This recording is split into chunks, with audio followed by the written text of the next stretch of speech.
And we are live. Welcome back to Checkpoint, brought to you by Strictly Casual, your number one show, rounding up all the hottest but not so modest gaming news stories and all the latest news you need to know about. I'm one of your hosts, James Walmer, with the spiciest meatball in gaming, Vincent DeSantis. Audio listeners, thank you so much for listening. We're back on Spotify, baby. Correct me if I'm wrong, Vin. You're correct. Hell yeah, we're back on Spotify. You can find us on YouTube at youtube.com/Strictly Casual. Please hit us with a rating on audio platforms, sub, like, all the things, any interaction available. Any of that just helps us out We'll take it. a lot. We'll take it. We got a bunch of stuff going on the channel besides this. With Freeze Frame, we got a bunch of Moon Knight stuff coming out. That's the prime cut on the channel for the coming weeks. Today we're talking about PlayStation Spartacus, also known as Sony's overhauled subscription service. We got One Piece game stuff. We got GTA stuff. We got Breath of the Wild 2 stuff. It is a short but sweet week in gaming. Amen. What you been Vincent, up to? how are you doing? What are you playing?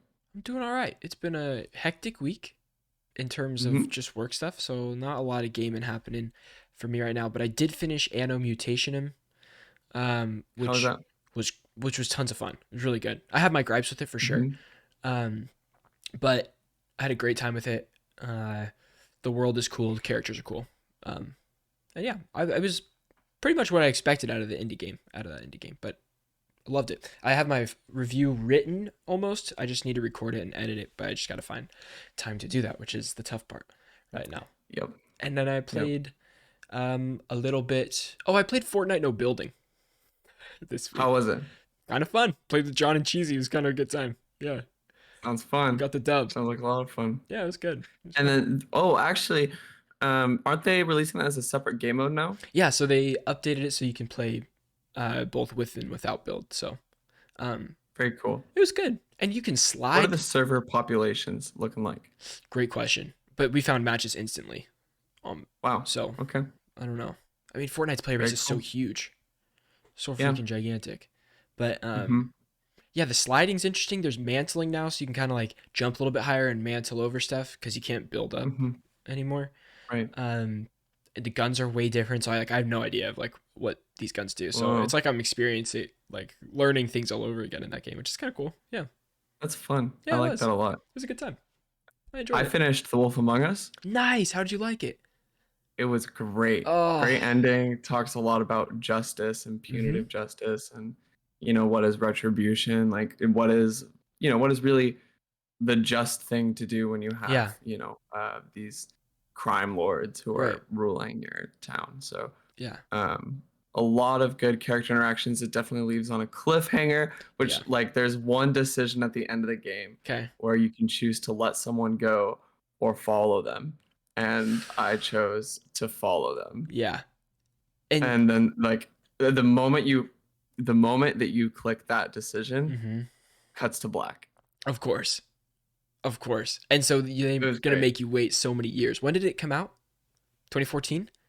Yeah, it came out like really, really early, like 2014. 2013? PS3. I was like, this is how old it was, is I was watching PewDiePie. Wow. Play The Wolf Among Us. Really like 2013, 2012 maybe. Yeah. That's crazy. And to make, dude, I wonder how much, like, because the second one comes out next year, I think they said, right? 2023? I think so. Could be wrong. Yeah. Like, do you have to play it on the platform that you played the first one on for it to carry over the choices? Like, that's what I'm always wondering. Or is it tied to your account? Because, like, let's say you played it on PS3 way back in the day, you made those decisions, and you have a PC now or something like that, and you're just playing it on PC. Like, I wonder how that is going to work. Yeah, I don't know. That's a really good question, though. I assume your Telltale choices are tied to your account, though. And then your Telltale account, maybe you can sign into that and it'll sync it up or something. I don't know if there are Telltale accounts. There's at least a kind, like something like an account, because you can play with your, like on Twitch and stuff. I can make an account, play it, and then have like chat vote on the decisions, and then the one that gets the most vote goes. It's like a cool feature for some of the games. That is fun. They did it for Batman and the last Walking Dead season. Maybe just those three. I don't know. Like Jackbox, but for Telltale games, so that everybody can kind of enjoy it. Yeah. That's fun. Yeah. I like that. But I also played Destiny this week a little bit more, and of course a little bit of Elden Ring, but nothing substantial in any game this week. So. Did you get the sword? Which no, which Great one? sword. I have Guts Greatsword in my inventory. Great. I'm strength 29, 28. You're like, you need 2 more levels. I know. I'm at another standstill, bro. Like last session, I did like 4 levels in like an hour. I was just running it, bro. I don't know. I was just killing big guys, like getting a lot of runes. The last 2 play sessions, I'm like just barely scraping runes because like I'm getting destroyed at all the like the bigger level stuff, like absolutely destroyed. So I'm like, I don't want to go to the low level and like the like Limgrave and just start killing enemies to get runes. Like I can't do that. It's gonna take forever. I got to keep fighting the big guys, but I'm like that's just not fun. I'm stuck. Yeah.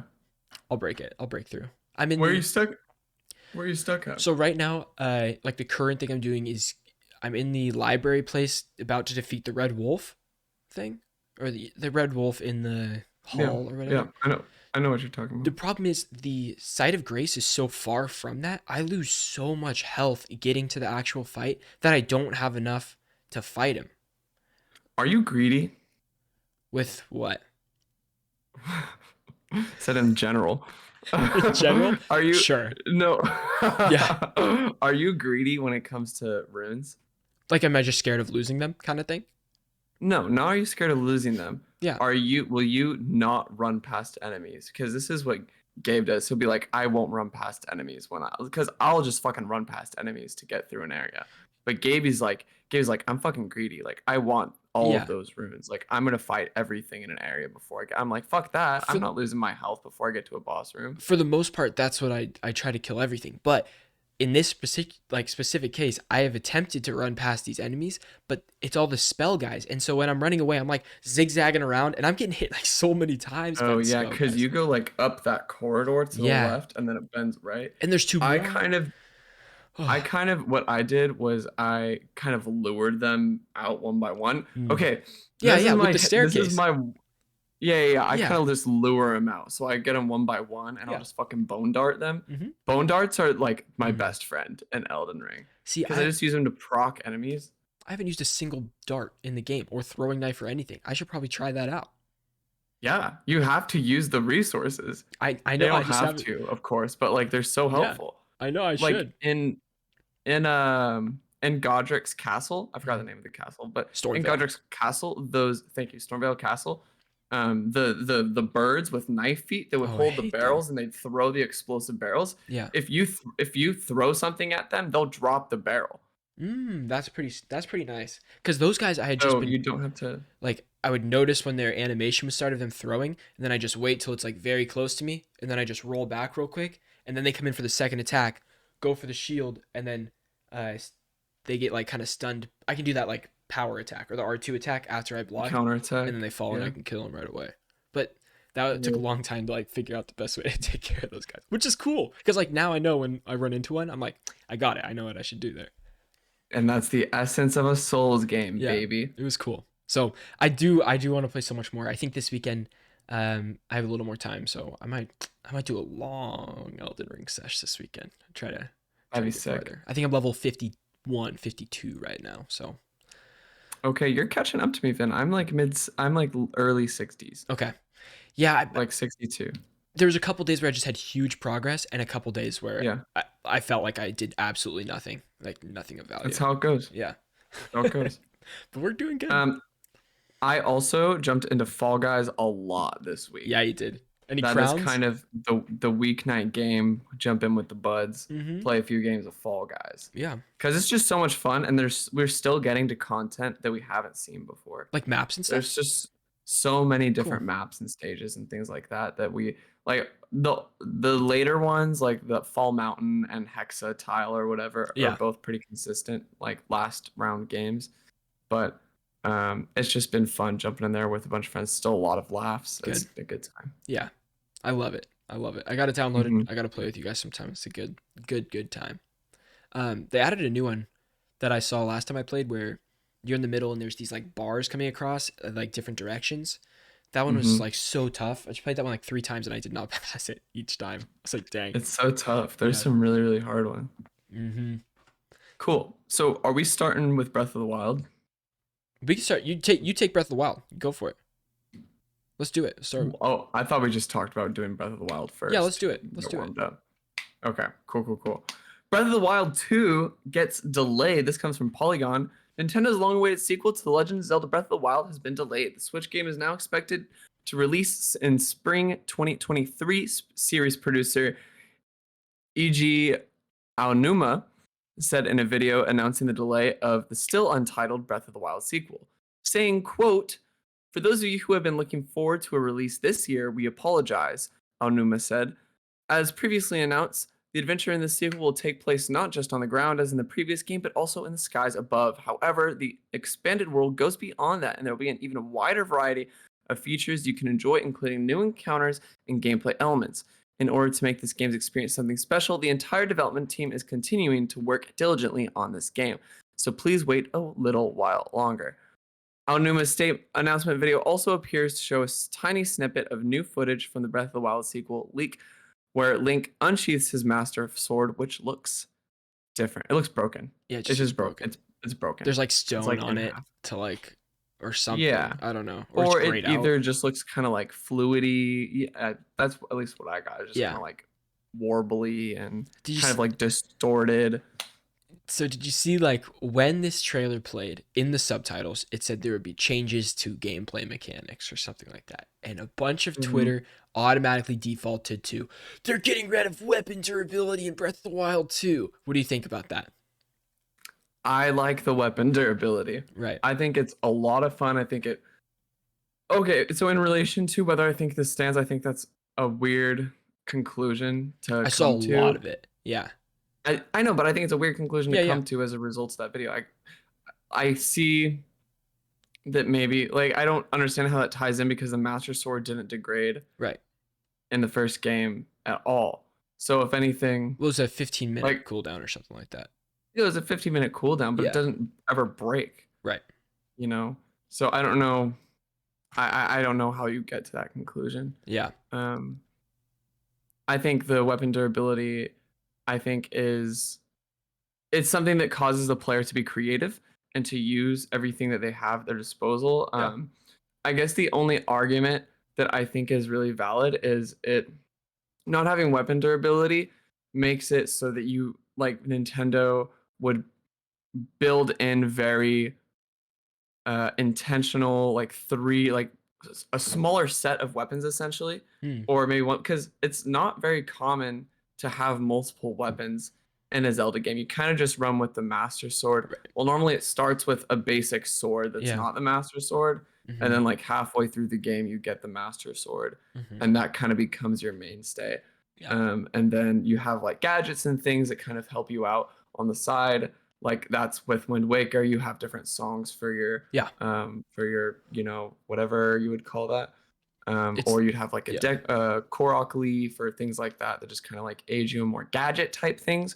But like that was kind of replaced with the Sheikah slate. So I don't know. I don't know if like a Breath of the Wild type game is good for doing that same kind of classic Zelda formula of having a bunch of gadgets and then having just one or two main weapons throughout the entire game, because the game is so focused on like exploration. And I think rewarding exploration with meaningful things that come in, you know, different weapons that change your play style, how you approach different encounters and conflicts with different solutions, I think is really big just to the formula and DNA of Breath of the Wild and what it is.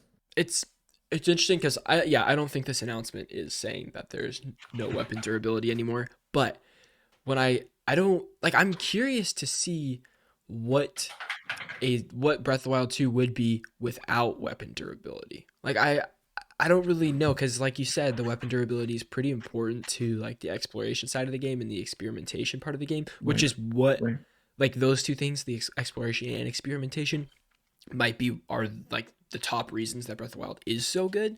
So like would that take away from it? I don't know. Maybe they find new ways to have those key pieces without weapon durability. But I don't know. We'll see. I'm excited regardless. I don't know if I love weapon durability in general, but I can see how it's a positive for Breath of the Wild. I think like anything, it can be done really well or it could be done really poorly. Yeah. I think Breath of the Wild is an example of how it's done really well. Yeah. I think Fallout is more of an example of how it's done. Well, I don't even know if it's done poorly because I liked it in New Vegas I'm just saying this to give an example of weapon durability because that was kind of the classic example of durability in a weapon aside from, and then you get into like zombie games like Dying Light or even Dead Island back in the day where it was something you kind of had to constantly upkeep and it was a chore. Sure. But I think Fallout New Vegas did a good happy medium of, and it might even be nice if Breath of the Wild 2 did something similar where you had these weapons, right? And you could either pay, so it had like a degradation bar. Mm-hmm. Yep. It had a bar and it would go down past a certain level, and there was like a certain threshold where past that you would still have the weapon, but it would just be considered broken. Right. And so it wasn't effective. So past the bar, actually, what it was is it wouldn't be able to be used as well. It didn't do as much damage and all as accurate, whatever, past that bar. And then once it got all the way diminished, then it would be like broken and you couldn't even equip it. Would you have to fix it or is it just gone? You just dismantle after that? You would have to fix it. Okay. So you have the option to kind of just sell it. Of course, it wouldn't be worth as much because the condition's broken. See, but I wouldn't be against that. Like at the traveling, like in Breath of the Wild, there's all these traveling vendors that are walking around too. If you were able to fortify your weapons at those places, like ones that you really like or gravitate to, that'd be cool because then in encounters, you would still have to experiment and stuff. But like, it's not like you lost the weapon forever after it breaks. Right. Which I think that's helpful specifically for like the more legendary weapons, like the ones you would get from the different, villages and from the main. You could only like fortify ones used in the boss encounters, the big ones. Yeah, like you can. Yeah. So I think that'd be cool. But what I really liked is you could take the same weapon. So say you picked up like a 10mm revolver, sure, or a 10mm pistol in Fallout New Vegas, and you picked up another one, and you're like, oh, mine's like my durability is going down. I could use the other one and just put it with my current 10mm pistol. Stack them, and after you stack them, it repairs the durability. That would be great. Which is really nice, especially when you're like finding a lot of duplicates. You don't find a ton of duplicates in Breath of the Wild through chests and things like that, but like with enemies for sure. A couple bobkin, what do they call them? Bobkins? Bokoblins. The Bokoblin shields. I got a lot of those bad boys. I'd like to stack those. Or like Lysol shields, Lysol boomerangs, stuff like that. Yeah. So it'd be nice if you could repair them with each other. That'd be nice. I will kill Ganon before this game comes out. I have to. You have to, Ben. All the divine beasts are done. I just have to walk into the castle and kill Ganon now. That's it. That's all I have to do. That's like one of the most fun areas of the game is the castle. The only thing I've done inside of the castle is get the Hyrule shield, and that's it. Which is so cool. Then I left. I was like, I'm too scared of this place, bro. Because now, like every time I play it, it's so like far between play sessions that I'm like, okay, so this is like how I perfect dodge or do this. Like I need to like kind of like work on that a little bit, and then I'll go kill Ganon, get back on it. But James, I have a question for you. Are you recording? Sorry, I might have an answer. Okay. No, I'm recording. You're recording. You're good. Okay, wait, re-record then. So sorry. Oh my god. I didn't know whether if I had the green light or not. You have to trust me, Vin. I should have trusted you. All right, you have the green light now. James, I have a question to ask you. I'm going to tell you a little bit of details here about PlayStation Spartacus, but I want you to tell me if this is an absolute failure or an absolute win, James. And there's just a lot of controversy in the timeline. We're gonna get to it, and then I'm gonna ask you. Okay, I'm just prefacing with the question. PlayStation Spartacus, or the new revamp for PlayStation Plus, has been revealed. This comes from the PlayStation blog. Since launching PlayStation Plus in 2010, Sony Interactive Entertainment has been at the forefront of innovation with game subscription services. Well, sometimes. We were thrilled to be the first console membership service that included a refreshed library of games through PlayStation Plus, and also launched the first console game streaming service with PlayStation Now. Today, we are pleased to share with you the official news about changes coming to our subscription service. This June, we're bringing together PlayStation Plus and PlayStation Now in an all-new PlayStation Plus subscription service that provides more choice to customers across 3 membership tiers globally. Our focus is on providing high-quality, curated content with a diverse portfolio of games. It says below is an overview of the 3 membership tiers, but I actually took this from Push Square because I feel like they gave a more clear description of it than on the PlayStation blog. So this part comes from Push Square. Cool. First off, we have the PS Plus Essential. The PS Plus Essential tier is the one for any current subscribers that wish for their membership to continue the way it already is. That's talking about PlayStation Plus subscribers, I assume. Yeah. This is simply a rebranding of what we know PS Plus as today. Okay, there we go. Simply with a new name. This tier gives you 1 PS5 game and 2 PS4 games each month as part of your memberships, or as of your membership singular, as well as access to online multiplayer, cloud storage, and exclusive discounts. So the monthly price for that is $9.99 US dollars. Yearly price is $59.99 US dollars. So no change. Is that cheaper than current PS Plus for? No, I think it's $10 a month and then $60 a year.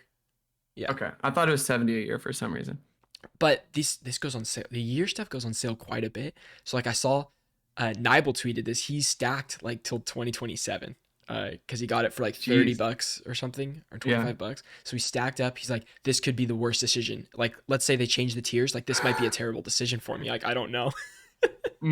But so next up, we have the PlayStation Plus Extra, which is the tier above Essential. If you want to add some bonus PS5 and bonus PS5 and PS4 games on top of your basic PlayStation Plus package, the PS Plus Extra tier is the one for you. This essentially combines the pre-existing PS Plus and PS Now services under one roof. With the added bonus, it now includes PS5 titles. Pretty cool. This catalog is said to reach up to 400 PS5 and PS4 games. All of them will be downloadable. At launch, the lineup will include, obviously, Death Stranding, God of War, Marvel Spider-Man, Spider-Man Miles Morales, Mortal Kombat 11, Returnal, and among many others. James, where's Ghost of Tsushima? I don't know. Who knows? Better be on there. Monthly, this is going to cost you $14.99. Yearly, this is going to be $100. So, this is saying for $5 extra a month, you're going to have access to 400 currently released PS5 and PS4 games. That catalog, they say, will be refreshed regularly.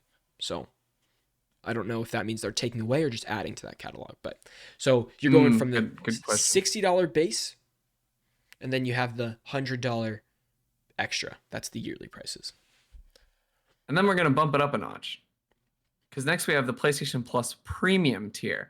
The highest tier includes the most features, as you'd expect, on top of everything included in the PS Plus Essential and Extra tiers.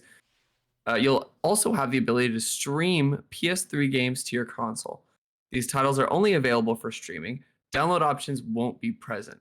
Also, this catalog will extend to PS1, PS2, and PSP titles, which will be downloadable. So PS1, PS2, and PSP titles all downloadable. PS3 titles not downloadable. Yeah. In total, the list of PS1, PS2, PS3, and PSP games included is said to reach 340. A list of what's included isn't available at the time of writing this. Finally, time-limited game trials of newer titles will also be available through PS Plus Premium. So, say a new game like God of War Ragnarok comes out, boom, you'll be able to download a trial, see if you like it before you buy it. Yeah. The monthly price for PS Plus Premium is $17.99 US dollars. The yearly price is $119.99 US dollars. Oh, yeah, you're right. For some reason, I thought I heard that as like way more money in my head. I was like, wait a second. Because of the decimal? Yeah. Okay. So we have 3 tiers here. The $60, the $100, and the $120. It's also worth noting that Jim Ryan said nothing is set in stone, but currently, or as this will launch, they're not going to include day one launch titles on PlayStation Plus, whether that's premium or extra, or I mean, it wouldn't be essential, but whether that's extra or premium. because he said that it would hurt the first party studios if they were doing that. And they said people like Jim Ryan said that people are already buying the first party PlayStation games, so there's no reason for them to launch day with the streaming service, which is an interesting take. I don't know if I agree or disagree with it completely, but I don't know. I was in a Twitter space yesterday, and it was terrible. It was so terrible. The people were just so rude. It was all of a sudden a comparison, like, well, it's not better than Game Pass, or it's not better than this. It sucks, like this and that. And it was just people just yelling at each other, dude. It was horrible. There's like 400 people listening to this thing. I'm like, why? I was ready to just be like, I'm starting another one where we can like I want to talk about like the details and not like you're a fanboy, I'm a fanboy. We're all like that. It was terrible. But they brought up some interesting points, James. They brought up some interesting points. I can't lie. Like one of them being the owning games, the downloading and owning games discussion. There was a lot of people in there that love owning games, and they feel like with this subscription or Game Pass, they're not able to own games. But that's just that's a streaming like. But isn't that kind of like, doesn't that just go like if you don't? Yeah. If you want to own your games, just don't be a subscriber. Exactly. Like just buy your games. Totally. But okay, looking at these three tiers, James. Right now, you have the PlayStation Plus Essential when it launches. What are you thinking? Are you tempted to upgrade to Extra or Premium at all? So here's my thing. As much as I want to appreciate older games, I've had this discussion with Gabe quite a few times, especially after playing Jak and Daxter, the precursor trilogy. Yeah. I just don't think I enjoy retro games as much as I think I do. Yeah. In my head. Older games just don't really hold up for me. I've gotten really used to and accommodated to modern streamlining and quality of life of a lot of modern games, and for me to go back to like PS2, PS1, even PS3 era games is difficult for me. Yeah. So with that in mind, I will probably be upgrading to PlayStation Plus Extra, especially because I canceled my Netflix subscription. Yeah.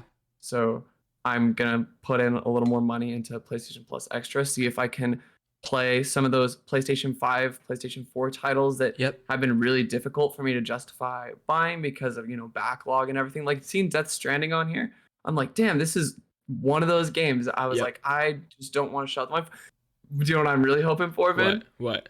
Final Fantasy VII, baby. Who knows? We'll see if it jumps on there.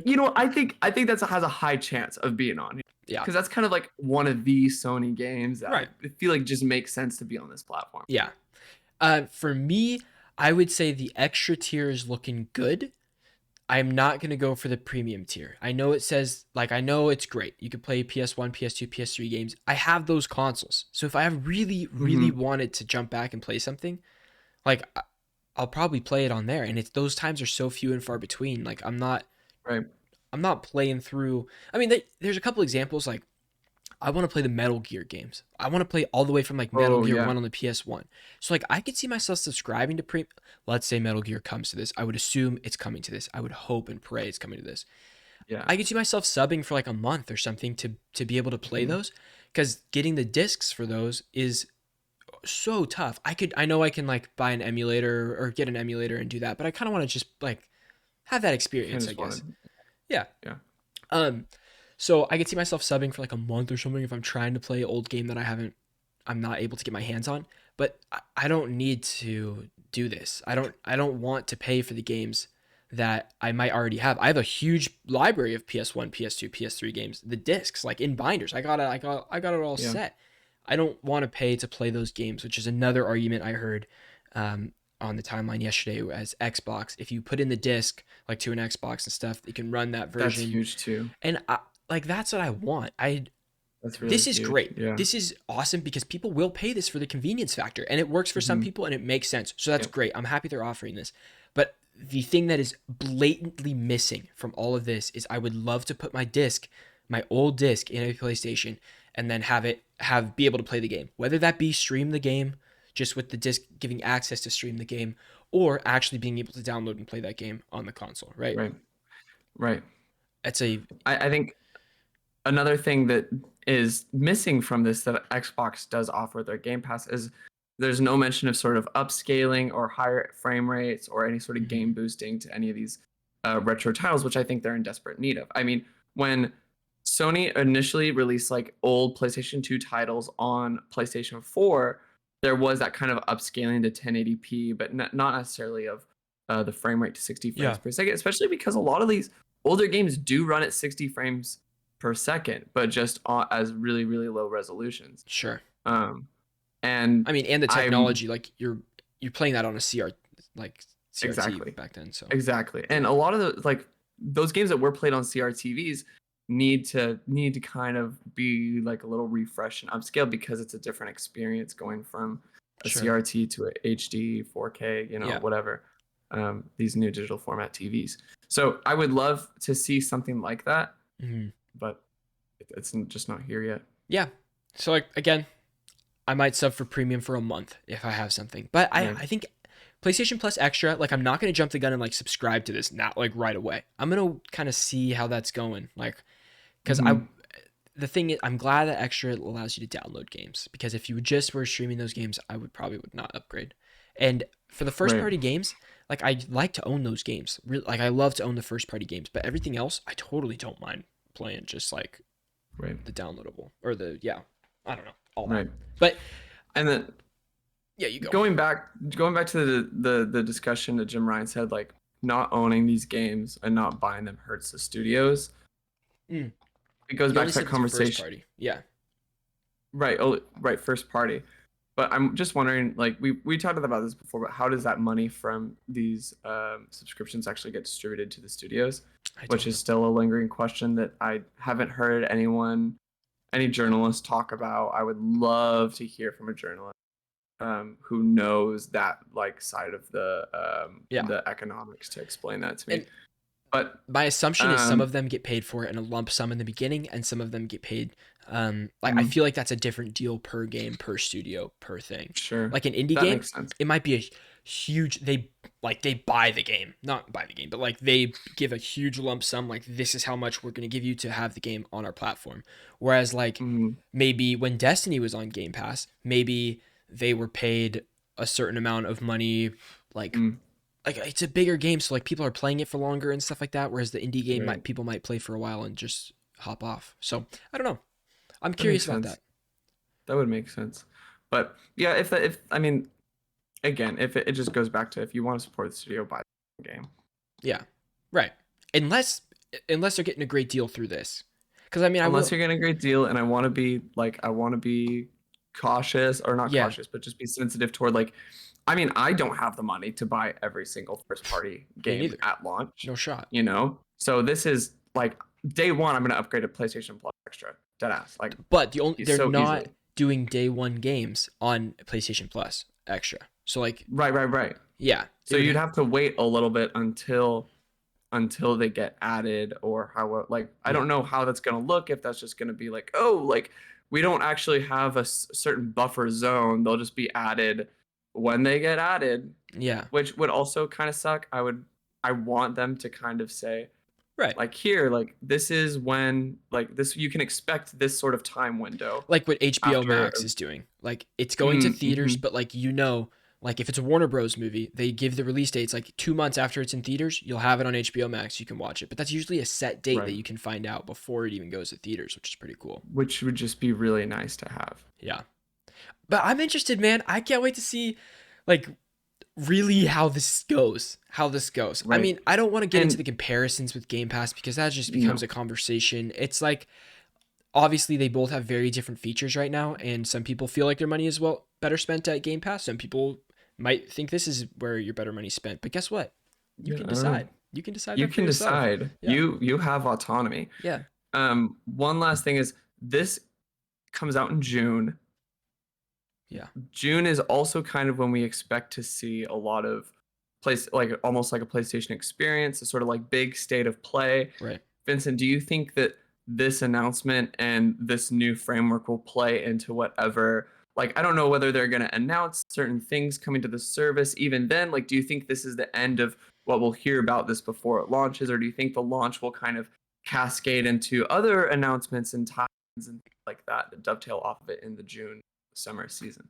I don't believe this is the last we'll hear from this subscription service.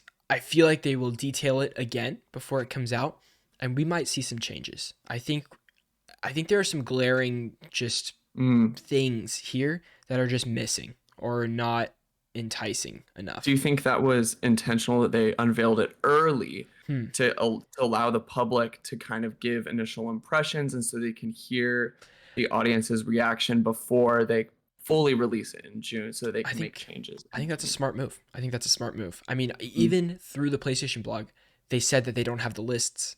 I mean, they're not giving the lists yet.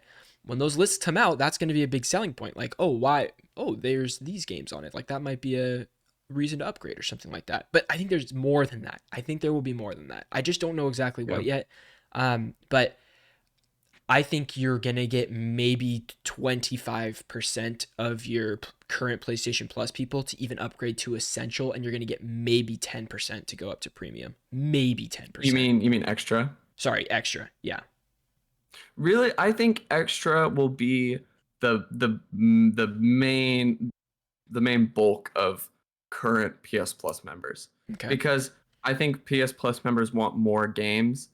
I think they're not satisfied with the PS Plus Essential tier games of the month. Yeah. Especially because of how flaky they can be at times in some months. That they want more. And so I think the general bulk of people currently subscribed to PlayStation Plus will go to the Extra, especially because it's not that big of a jump between monthly from month to month, $10 a month to $15 a month. I think they'll shell out. That's like going from no ads on ads on Hulu to no ads on Hulu. Yeah. So they're like, you know what? Like, I'll just pay the extra $5 and I'll get a ton more titles. Yeah. That I can. I'm even like, this is another question. Like, will they allow you to access the whole library of PlayStation Plus titles that they've like released in the past that you've maybe missed? That'd be great. I don't know. We have to see. And would that even be worth it? You know what I mean? Yeah, it could be. Here's the thing I need to think about here. When I look at the PlayStation Plus Extra collection, this area, I'm thinking about it. It's very hard not to think about Game Pass when I think about this, right? Because that is a huge catalog of games. This does not have the day one like Forza. Like Forza's not dropping like day one, right? Or the equivalent would be Gran Turismo's. Well, I guess that's not really equivalent, but racing game. That's not dropping day one. It's not going to be on this, right? And that to me, like, I don't necessarily need those to drop day one, but it's a great feature, and I think it's a great feature. I think people that are trying to be as frugal as possible with their games, Game Pass is smart, dudes. Game Pass is smart. But also think about think about a lot of these people. I would say like 70, maybe more % of people who are PlayStation Plus subscribers don't have a PC or Xbox. Right. That's you know what I mean? So like you can't even. It's hard to make that comparison in terms of, they would go in the direction of Game Pass or PlayStation Plus, right? Because a majority of PlayStation players are not dipping their toes into the other bodies of water, if you will. Yeah. Also, my other question was, is this going to have a lot of third-party games? Like, obviously, there's not 400 first-party games, but like, I want to know the extent of like, are you picking up newer? Well, it's not newer because there's no day one games, I guess. But like, how is that going to work? I'd love to see. How that's going to go. I think the big lingering question going out of all this is, how long will it be till we see recent titles on? I think the recency and in order to stay relevant, you need to have recent titles on this service. You can't just be pulling back like, here's this title that you forgot about, like from all these months from all these years ago. I just want that on top of everything else. It's not bad, but like that's not your priority. But I think this service relevant. I think this service is aiming at what you just said, though. I think it's a bad model. I think it's a bad model if you're gonna pull from if you're gonna pull from games that like everyone's forgetting about. Those are. I mean, maybe you're like, we want to bring things back to be relevant, but that's not where the buzz is. Like, if you want to be a part, like we talk about playing games early on when a game first releases, because there is that hype, there's that buzz going around, there's that conversation. People want to be a part of those day one day 2, that those beginning week conversations. And if this is going to lock players out of being out of those conversations, it's do you think this also in another way sounds like I don't want to say a money grab, but like, do you think it just is No, made to because stimulate those day 1 profits? I Because think right here there is enough to pay the extra $5. There's plenty of games to play. This is great. right. But Jim Ryan has made it very clear to me, at least through the statements, through the blog, through this announcement, that he is not at all worried about the recency thing you're talking about. If he was worried about that, he'd be releasing these first party games on this subscription, like 100%. Are you kidding me? Especially like. But should he be worried about it? Yes. I just don't know the right way to implement that, but he's made it clear that this is not that. Like through many statements and just the way that this is presented. It's not a part of this. Which I think is a miss. I think it's a miss as well. Yeah. I think overall I was so underwhelmed by this announcement. Not because and I don't think just first party games would have even overwhelmed me anyways. Like I think it had to be more than that. And this was not more than that. This feels like it's coming. It wasn't more than that. It's kind of shooting at the hip. It's just like, boom, here you go. It is. Take it. Like take it or leave it. Yeah, almost it feels a little obligatory in response to Game Pass. It was like, well, like now you can't say we don't have our thing. Right. And you know what? That's it. It's nothing more than that. Don't get me wrong. I'm glad this is here. It's just not everything I wanted it to be, but I'm glad it's here. It has to be here. Like that's the thing it does. It has to be here. PlayStation Now could not have existed as it did. No, previously. I mean, what was PlayStation Now? It was a $10 subscription a month on top of PlayStation Plus. Something like So you'd be paying like $25. They basically just they made you pay $15 less to get the PlayStation Now benefits, which is pretty nice. That's not terrible, but there's nothing extra on top of this, right? Unless you go premium, which you're getting those PS1, PS2, PS3, PSP games, which again is cool, just not for me. Yep. So we'll see. Yep. That was a great clip. That was a long clip. I appreciate you guys so much for watching. If you want to listen to the entire podcast, you did listen to a big chunk of it, but we got a lot more stuff to talk about this episode. So if you want to check that out, you can go to audio platforms, get that for free, or become a member right here on YouTube and check out the full video podcast. We appreciate you guys, and we'll see you on the next one. See you later. Boom. One Piece Odyssey JR. Oh, what you're gonna say? I was just gonna say any other thoughts on this, on Spartacus, I guess. I really hope they make some substantial changes in June.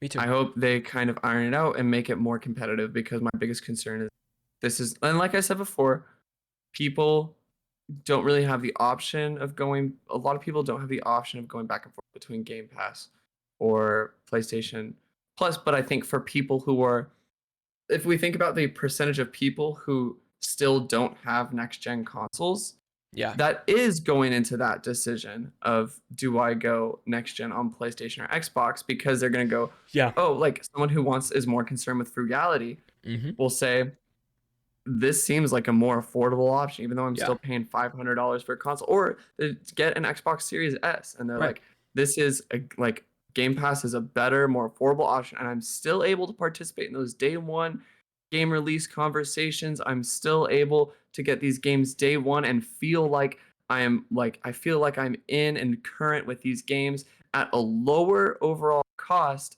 and PlayStation just can't accommodate that. And I think maybe even there is a sort of attitude of, and I'm not saying this is the case, but perhaps I'm just saying perhaps there is this attitude of, we're a premium brand, because Sony is very much they drive very, I don't want to say artistic games, because all games are artistic, but they drive these very huge narrative with games with so much grandeur. That they're like, oh, well, we're on this pedestal. We have this ivory tower. We're PlayStation. We have God of War. We put out the best rated games on Metacritic. It feels like that a little bit.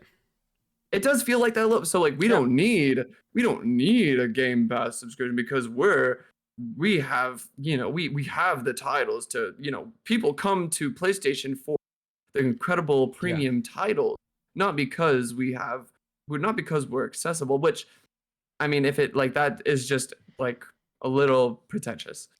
But and is not. But I like that mentality doesn't put the consumer at the forefront of their attention and at their audience, even though they want to create like great experiences for their audience. But blocking that behind a $70 paywall is in the spirit going against that of like, okay, well, how many people do you really want to enjoy this experience by locking it behind this? And if you want people to experience your game, you're going to make it I'm not saying you're going to start charging $30 or $10 for games in order to do that, but I mean, I'm looking at like Returnal is like the best example for me right now, is because like I want to play Returnal so badly, but I don't know if it's necessarily going to be for me. Am I going to put the time into it to get $70 out of it, or I could probably get it for like 55 or something, like on sale or something. But that's a lot of money still to like jump into a game that I don't know if I'm going to like absolutely fall in love with. What I've played, like what you showed me, as I really liked it and all the gameplay is cool.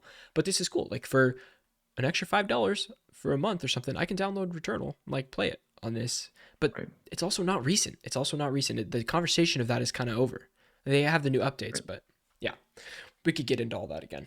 And I'm sure we will. I'm sure we'll be talking about this a lot more. We'll be talking about this more and more for the month to come. One Piece Odyssey JRPG announced. Comes from IGN. One Piece Odyssey is a new JRPG coming in 2022 to PlayStation 4, PlayStation 5, Xbox Series X and S, and PC. The official One Piece YouTube channel revealed the game in a live stream with Bandai Namco to be publishing the game in the West. One Piece Odyssey's producer Katsuki, I think I'm pronouncing that, Katsuki Suzuki, has promised, quote, an epic drama adventure which both One Piece fans and JRPG fans can experience and enjoy, unquote. He added, One Piece RPG experiences are scattered throughout the game, such as story woven by Straw Hats, the dungeon experience, and various. Ichiro Oda, author of the One Piece manga, designed the characters and monsters in Odyssey, and Bandai Namco has confirmed several playable characters, including Luffy, Zoro, Nami, Usopp, Sanji, Chopper, Robin, Frankie, and Brook. Which is also really cool that Ichiro Oda is designing all the characters and monsters in the game. I think that's really cool. Quote, the crew sets out on an adventurous journey filled with wonders of a raging nature, powerful enemies, and strange encounters with island locals, unquote. Motoi Sakuraba, a composer who worked on both the Dark Souls and Tales series, is also confirmed to have written the music for Odyssey. This seems huge. There's a lot of. You see the trailer? There's a lot of beef behind this. I didn't see the trailer. Kind of cool. Like the art style's sick, and it looks. I mean, there's not a lot of gameplay, but it looks cool. This seems really cool. I really like. I'm not a huge One Piece guy. I haven't do it because it's just so fucking long. Yeah. But I really hope this does a justice to like an incredible, huge story franchise. Huge story. Literally, One Piece in this last week, I think, has outsold. I think it was like Batman comics, some major comic line. It is now like the number 2 best-selling comic line in the world. Yeah, that's crazy, and it's been going for so long. You know, it's been like going for so long, and it seems like over it's growing. 20 years. It seems like it's growing as it goes. Well, they release new content literally every week. Yeah. Every week there's a new issue. Yeah, it's pretty awesome. New chapter. It's incredible. It is awesome. I made a little note here. I'm glad the Odyssey trilogy is now complete with Assassin's Creed Odyssey, Super Mario Odyssey, and now One Piece Odyssey. So the Holy Trinity. Trinity. Yeah. What's next? Great. What's next? What is next? I don't know. GTA Plus has been announced, and it angers Rockstar Games fans. This comes from comicbook.com. Rockstar Games fans are pretty upset over the newly announced GTA Plus subscription service for GTA Online. The service is exclusively available to those who own the new PS5 and Xbox Series X remasters of GTA Online. So only consoles, only next-gen consoles, gives them access to a bunch of monthly benefits for $6 a month. GTA Plus members will get access to $500,000 of in-game currency and access to new properties, vehicles, and other in-game items. All these items are available to everyone. GTA Plus members just get them at no extra cost. It's more of a booster pack, offering a shortcut for newer players or those who don't want to grind for more expensive items. Nonetheless, a lot of fans are furious over the announcement. Rockstar Games has made a lot of controversial moves over the last year. between the botched launch of the GTA trilogy, the pricing of the new GTA 5 remaster, and many other frustrating decisions, fans are losing their patience with the developer. Following the announcement that GTA Plus fans took to Twitter to express their anger with the new subscription service. Many noted that the game had been a roaring success for years, selling over 160 million copies, and Rockstar is still trying to find ways to make people pay more money. Of course, GTA Plus is optional, but there is concern over how it could be used in the future. I don't really know who this is geared towards, because you're not going to get the hardcore players to buy this because they already have all the items. And the newer players, I think are there newer players? I don't know. And are the newer players dropping in just to see how the update's going to be and dipping out? Because I don't know. It's not for me. This is a weird Rockstar decision in my book. It goes in here with WND's weird Nintendo decisions, and then it's WRD's weird Rockstar decisions. If you are a GTA Plus subscriber, please reach out to us on twitter.com/strictlycasual. I'd love to hear from you. That's it. I literally have nothing else to say about that, because I have nothing else to say either. I'm not a GTA person. Me neither. Not anymore. No, couldn't be me. There was a period of time where I was a huge GTA person. Oh, I know. I was grinding. Mm-hmm. Back then, I would have been all about this GTA because Plus, I hated grinding. Yeah, I wanted the cars. I wanted the new apartment, but shit just got so expensive. The Grand Theft Auto inflation was insane. Yeah, because it wasn't that they made pre-existing things more expensive. It's just as they kept adding things, they just made things more and more expensive. Right. You know, like super yachts and super cars, super yachts, ultra mega yachts. Right. You know? More and more expensive. I did make an interesting in-game purchase this week that I wasn't planning on, but I was pressured into doing it. So I played Fortnite, I was telling you at the beginning of the thing, and everybody had anime skins on. I was like, I'm feeling a little left out here, right? Feeling a little left out. So I pop on over to the store, and John's like, hey, there's a Ukraine relief skin for $2.99, and it's an anime skin, and all the proceeds go to Ukraine. I'm like, fine, done. So I did it. I went for it, and I was like, you know what? I feel good about this. This is great. Got a skin out of it, and donated a couple bucks. It was great. Felt good. Mm-hmm. Moving on to random fun stuff. James, what's the first one? Woo! Random fun stuff. Stories without a story. First, story without a story. Persona 5 is leaving the PlayStation Plus collection for some reason. If you add it to your library, you can continue to play it with a PlayStation Plus subscription. So please add it if you have Persona. This game is so fucking good. I highly recommend playing Royal instead of Persona 5 because it adds like 50 more hours of content and it's great game. And it adds new characters in that are actually very consequential to the entire story. Yeah. But please play Persona 5. It's so good. PS Plus games for this April have been revealed. You get Hood, Outlaws and Legends, Slay the Spire, and SpongeBob Battle for Bikini Bottom Rehydrated. I think this is a great month for PlayStation Plus titles. Pretty good. But I voiced that opinion, and someone was like, this is a terrible month. Slay the Spire has gotten a lot of critical. I know. I'd love to play it. Slay the Spire is the highlight for me. And Hood, Outlaws, and Legends looked so much fun. There was no shot I was going to buy it, but it looked so much fun. So now I'm excited to actually try it out. It looks cool. Yeah, I mean, this might be one of those games that kind of gets a little bit of a revival. Yeah. PlayStation Plus. Yeah, for a little bit at least. See, it's these, dude, I'm telling you right now, these multiplayer games that survive on playing with other people should be such a focus on these subscription services. Like Game Pass putting Back 4 Blood day one on their service was so huge for Back 4 Blood. So many people that would have never played it got to play with friends. And Hood, Outlaws, and Legends is like a 4v4, and you need 4 people on each side. It needs to be on a subscription service. Yeah. You're not going to convince 4 of your friends to buy this game. No shot. Exactly. No shot. That was what Deep Rock Galactic was. Yeah. For me and my buddies, on Game Pass and PlayStation Plus. Yeah. Those multiplayer games really thrive off subscription service. Exactly. Apex Legends receives a current gen upgrade. I like that we're calling it a current gen upgrade now. I wrote next gen and I just deleted and I put current because it is current. It's been that way for over a year now. Yeah. Right. Go on. Bloodborne cart. That's the next. I put that in there. It's awesome. Did you see the developer Yep. do like she was doing donuts and shooting at like some enemy It's and so yeah, cool. it was tight. It's real. One day I can't wait to play it. James, can we Yeah. stream So Bloodborne cart together?